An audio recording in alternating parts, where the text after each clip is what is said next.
ขอบคุณค่ะ thank you ค่ะขอบคุณค่ะ love you จ้า What's up, everybody?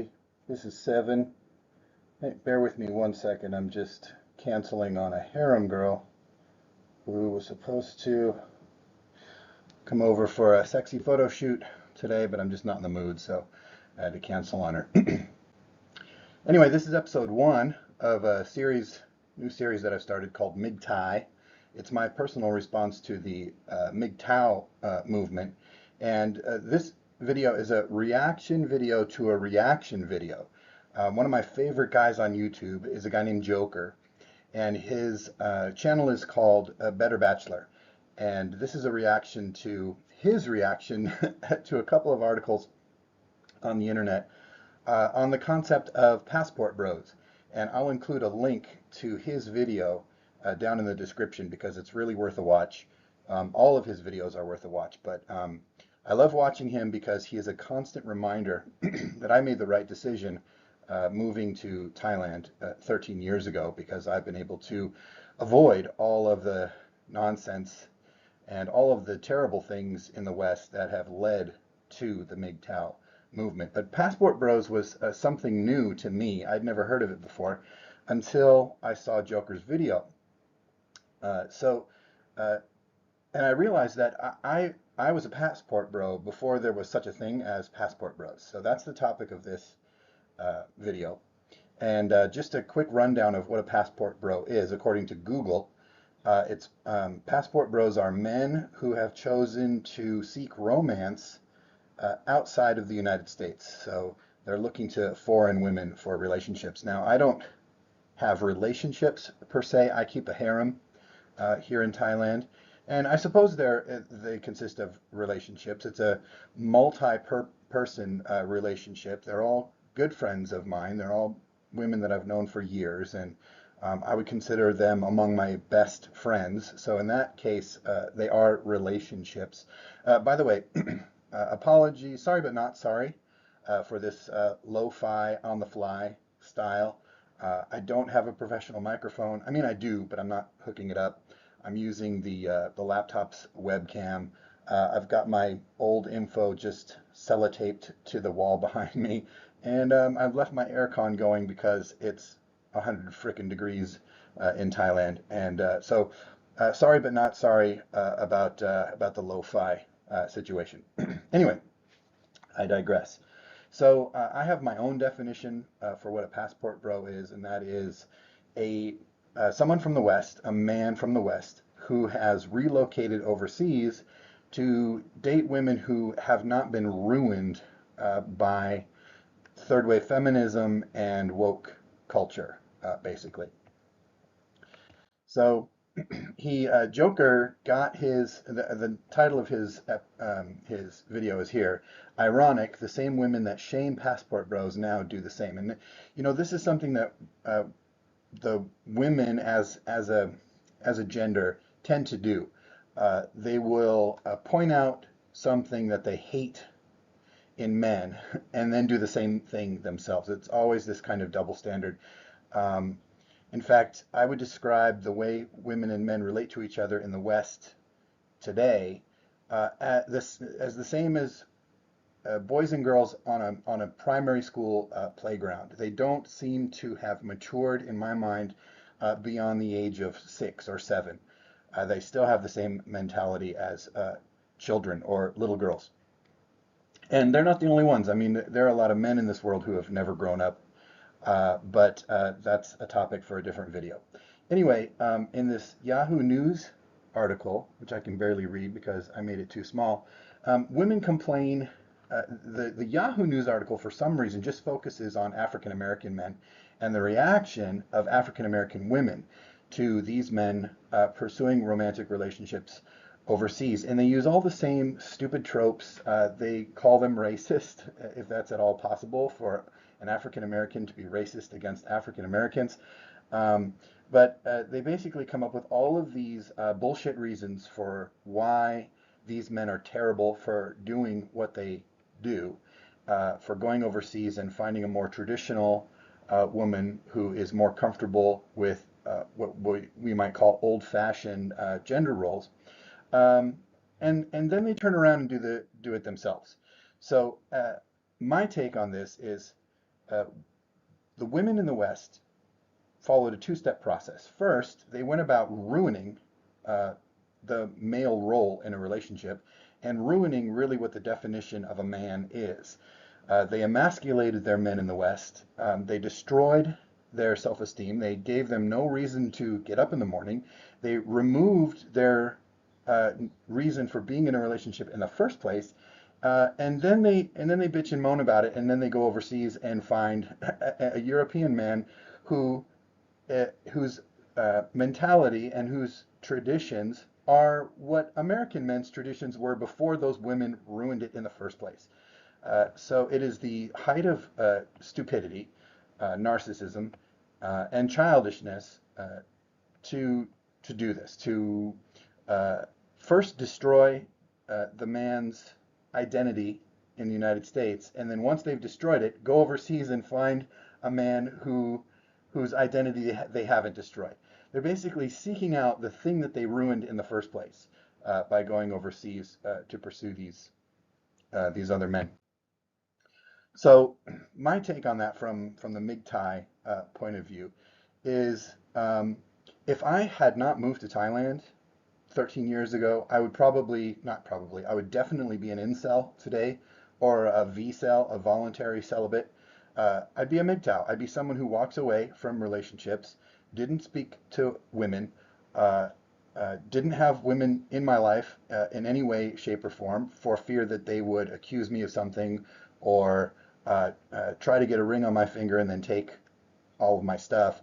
There's just no point to pursuing relationships if you live in the West, as far as I can tell. So there is nothing really comparable over here. Um, the gender roles in Thailand are traditional, and by that I mean the way that we would have seen relationships play out in the 40s and 50s in the United States. The men are the providers, the women are subservient. They depend on their man for safety and security and for financial support, and in return, they're caregivers. Um, and you know that's the way that works best, and everybody here knows it. Nobody is trying any sort of nonsensical feminist bullshit in the culture here. Um, and I said this in my previous video, uh, that I love, no, maybe I didn't say it. I think I might have accidentally cut it out, but I love channels like Better Bachelor. I love what Joker has to say because he's a consistent reminder that I made the right decision in coming here. I can listen to his take on things in the West. He's spot on. He's 100% correct in everything he says. And I can relate it directly to my life in that I have none of those problems. Everything that is wrong with the West and male and female relationships in the West does not exist here. So if you're a MGTOW or an incel in the West, you don't need to be. You need to find a way to board a plane, fly halfway around the world, and start a life over here. And in my previous video, I explained a couple of ways that you would be able to do that. And if you want more information, you can ask in the comment section. Um, I'll try to read them. I'm not super responsible when it comes to stuff like that. I mean, as you can see, I'm barely putting this video together. I'm not even wearing pants. And that's not a diss to you. I just don't care enough about anything to lift more of a finger than I have to. But one great thing about Thailand is um, women can't passport bro over here, or they can't passport cis over here. Cis as in sister, not cis as in cisgender. Women can't come here and do what passport bros do.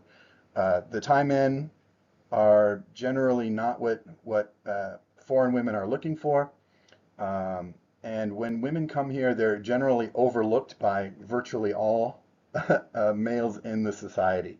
There are Thai men who are interested in foreign women, but I don't see much that women would find attractive in Thai men. Now, I did have a friend, a female friend who I worked with here for years, and she was really into him. She had a lot of very successful relationships with Thai men, and she really enjoyed dating them while she was here. She lived here for a few years. She was from Philly, and she has since gone back and gotten married to an American. But while she was here, she did enjoy relationships with Thais. And now that I think about it, I did have one other coworker who dated a Thai guy for several years. They broke up, and she moved back to South Africa, where she was from. But that's not to say that women don't have success in dating Thai men. They do, but it's very rare. The instances are few and far between.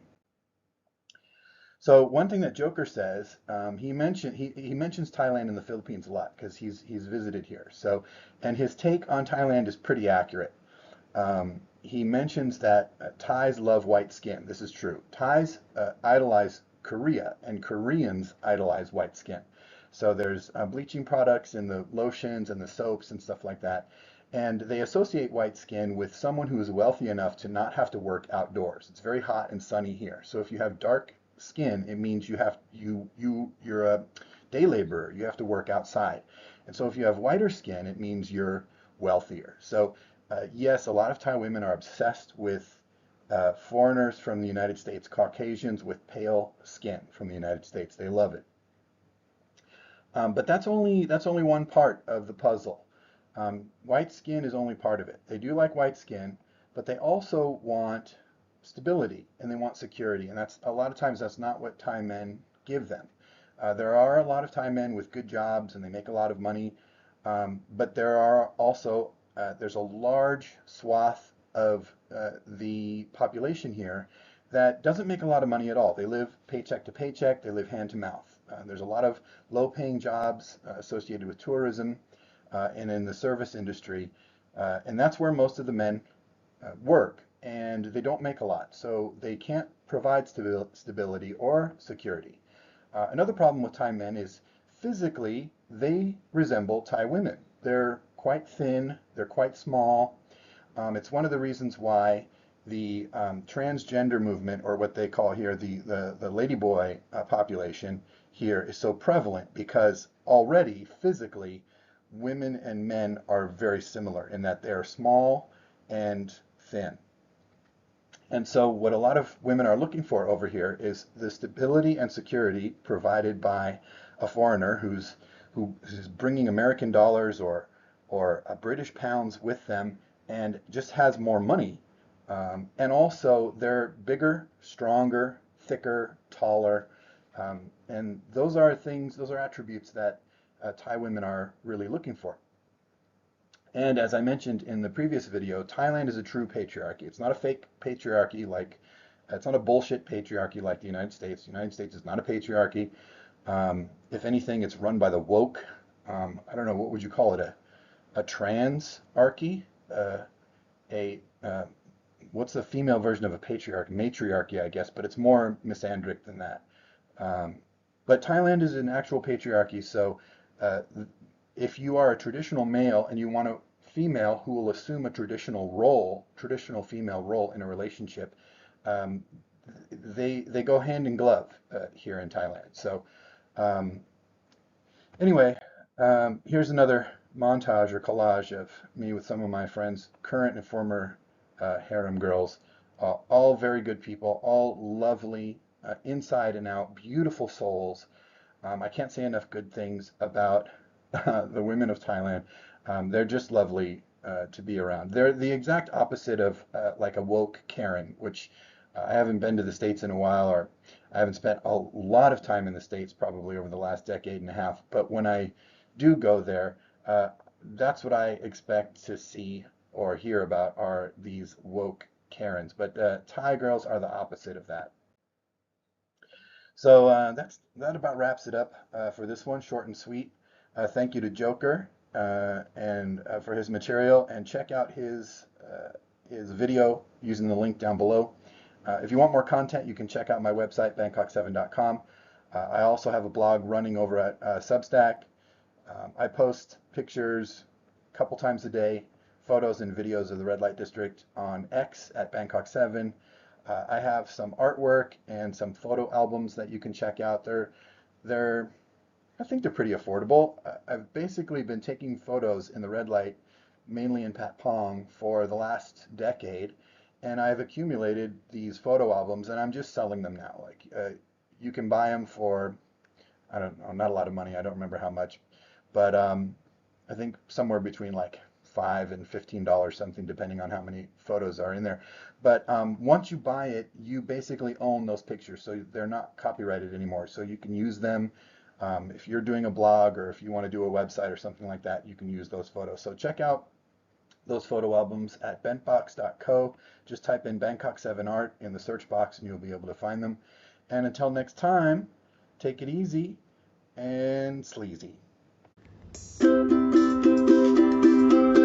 ขอบคุณค่ะ